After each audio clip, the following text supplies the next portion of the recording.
ধরুন লিওনেল মেসির বা পায়ের কোনো ক্ষতি হয়ে গেল, এমন ক্ষতি হলো যেটা আর রিকভারি করা সম্ভব নয়। আপনি কি জানেন তখন মেসিকে ক্ষতিপূরণ হিসেবে কত দেয়া লাগবে? যদি তার বা পা কোনো কারণে অকেজো হয়ে যায় তবে তাকে ক্ষতিপূরণ হিসেবে দেয়া লাগবে $900 মিলিয়ন। যদি শুনে অবাক হয়ে ওঠেন তবে জেনে রাখুন এটাই সত্য। পৃথিবীর সবচেয়ে দামি বীমা করানো আছে লিওনেল মেসির বা পায়ের। বলা যায় পৃথিবীর ইতিহাসে সবচেয়ে মূল্যবান বা পা তার। অনেকে বলে না মেসিকে বেশ সুরক্ষা দেয় প্রতিপক্ষ রেফারি, এটাও বড় একটি কারণ। যদি মেসির কিছু হয়ে যায় তাহলে এত বড় ঝুঁকি কে নেবে? বীমা শুধু মেসি একাই করেছেন তা কিন্তু নয়, অসংখ্য খেলোয়াড় নিজেদের বীমা করিয়েছেন।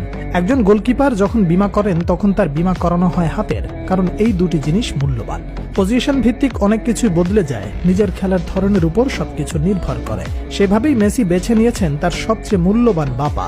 রোনালদো বীমা করেছেন তার দুই পায়ের, যদিও তার বীমা মেসির আশেপাশেও নেই। শুধু রোনালদো একাই নয়, বাকি যত ফুটবলার আছেন তাদের সবারটা মিলেও মেসির বা পায়ের কাছে আসতে পারেনি।